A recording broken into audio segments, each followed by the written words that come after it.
bato. So ito yung sunod mga kababayan. Pangatlo, Bato de la Rosa.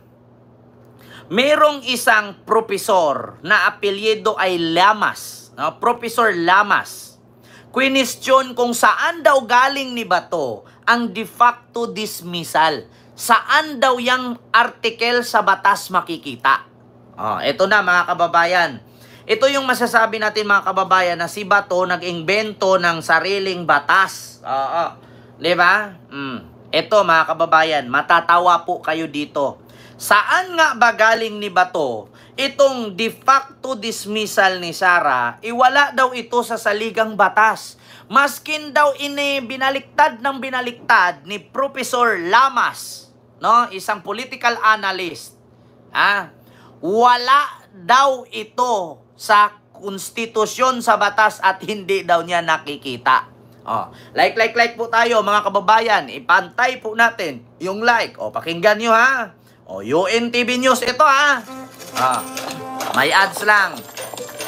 Saan daw batas ito matatagpuan? Question ni Professor Ronald Llamas ang legalidad ng de facto dismissal sa impeachment case laban kay Vice President Sara Duterte. Ayon sa kanya, walang probisyon sa konstitusyon na nagpapahintulot nito batay sa paulit-ulit ng pagbasa sa Article 11. Git ni Llamas, may malinaw na pagkakaiba ang tungkulin ng Senado bilang legislatura at bilang impeachment court. Anya kahit matapos ang 19th Congress, dapat magpatuloy ang proseso kung ito'y nasa yugtuna ng paglilitis. Nasaan ba sa konstitusyon yung de facto dismissal? Binasa ko yung Article 11 siguro 5 beses.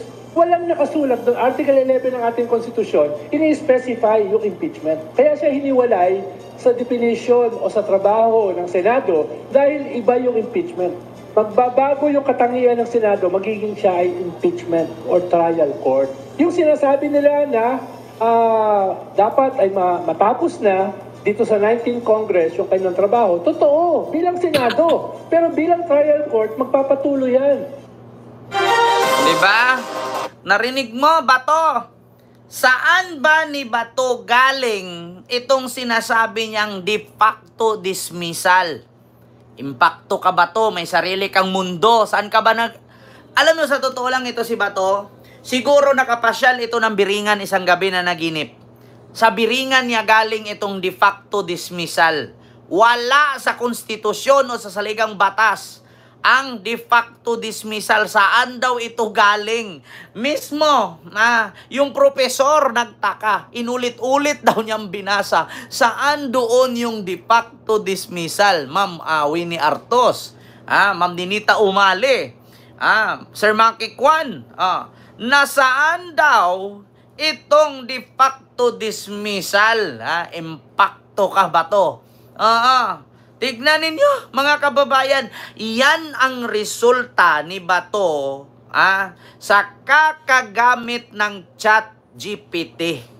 Alam nyo ba yung salitang ChatGPT? Dito natin makikita ito, ChatGPT. Saglit lang. Ito yata, ChatGPT. Hanapin ko lang ha, mga kababayan. ChatGPT.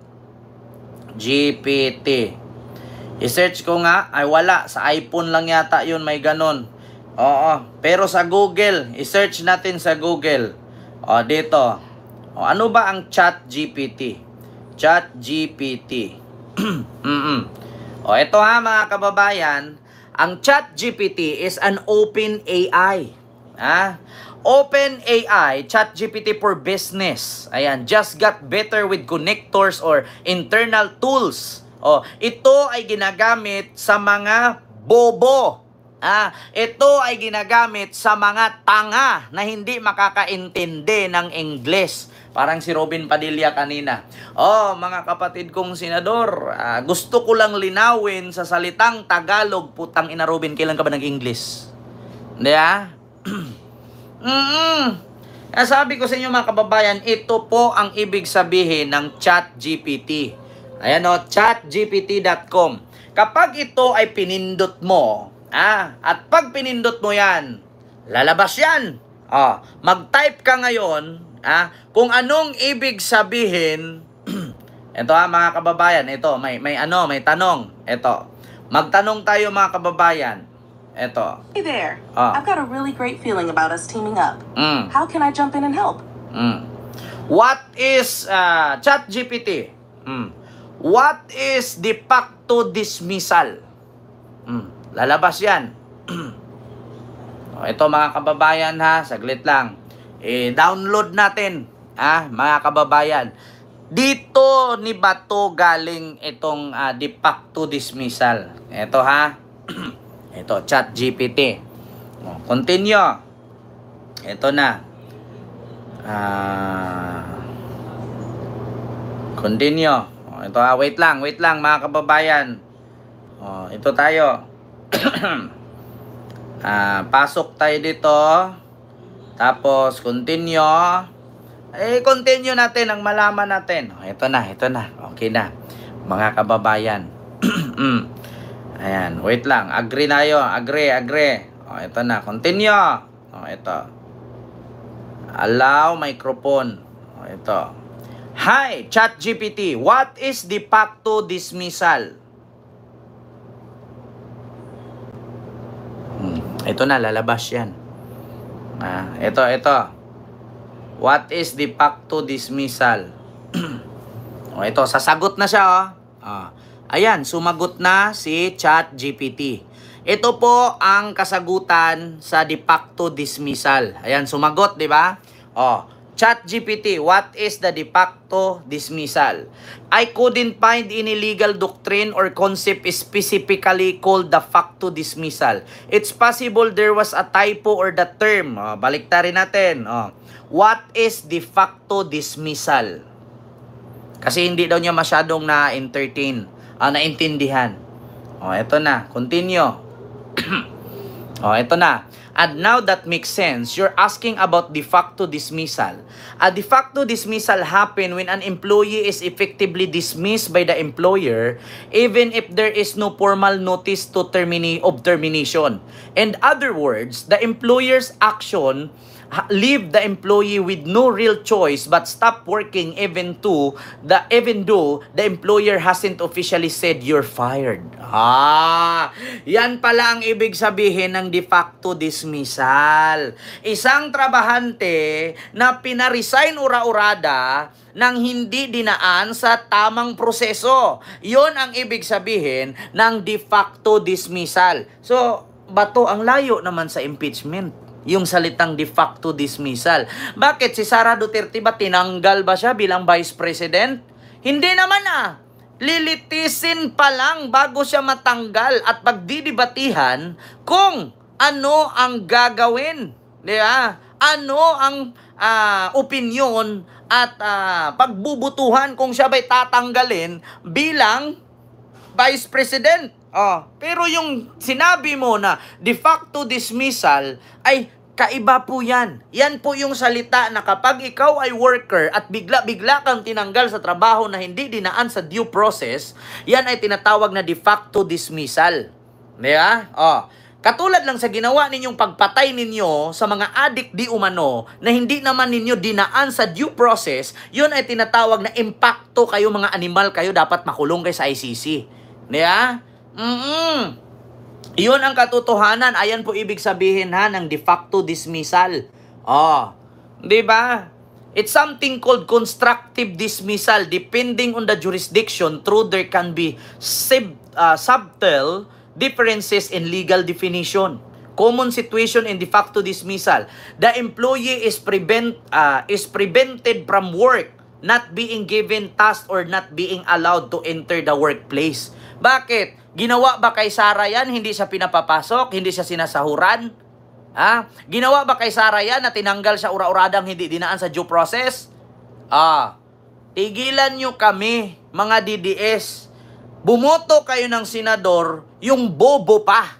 Diba? Sabi nga ni Muka Oson, mga bobo, mga impokrita, mga bobo. Diba? Sabi ni Larry Gadon, tagumpay, mga bobo kayo, mga putang ina nyo, mga bobo. Diba? Tignan mo, Bato, gumagawa ka ng sarili mong resolusyon, galing lang pala sa ChatGPT, tapos iniba-iba mo pa. Iniba mo pa yung Yeah, iniba mo pa yung definition. Dito nakasaad sa mga worker lang na pala ito. O legal significance. Ayan. The employee can often claim they were legally dismissed. Oh, the employer may be held liable for illegal termination and required to pay damage. Oh, yung ura-urada na tinatanggal na hindi dinaan sa due process. Yan yung lumayas ka, hindi na kita gusto kasi sip-sip ka sa trabaho. Yun. Dapat ganun. Anong kinalaman sa impeachment ni Sara itong de facto dismissal? Yan ba to? Sabi nga ni Prof. Llamas, inuulit-ulit kong binasa yung Article 7 sa Constitution, wala akong nakita na salitang de facto dismissal. At walang ganun, Mars. Diba? Tignan mo na ba ito? Magkupra ka na lang kasi. Magtanim ka na lang ng niyog doon sa probinsya. Maglugit ka na lang dyan. Putang ina ba to? Magpapiling abogado ka na naman. Gumapang ka na sa bukid, magbitbit ka armas. Putang ina, kasi yan ang hirap sa inyo eh. Pumapasok kayo sa Senado, mga wala kayong alam sa batas, kaya gagawa-gawa kayong mga impacto dismissal na yan. Putang ina, para kang si Willie Rebillame, para kang si Ipi. Tatakbo kang Senado. Tignan mo si Robin. Putang ina. Hindi pa ako na high blood, ma'am, ha? Ma'am Olive Masangkay, hindi pa ako high blood. So ito na, mga kababayan, yun yung salitong de facto dismissal. Wala, sa ChatGPT lang galing. Ito na, mga kababayan, sunod. Ito na. Ngayon, mga kababayan, sunod na at bukas, umpisahan na ang impeachment trial ni Sara. Like po tayo, mga kababayan. Ipantay po natin. Bukas, 8,000 live viewers. Maraming salamat po sa inyong lahat. Ito na. Bukas, ipagpatuloy itong impeachment trial ni Puset, ni Fiona. Speaking of ipagpatuloy, syempre babasahin doon. Babasahin doon yung 7 articles of impeachment. Sa 7 articles of impeachment, nandun yung pang-apat na article. Ano nga ba ang pang-apat sa 7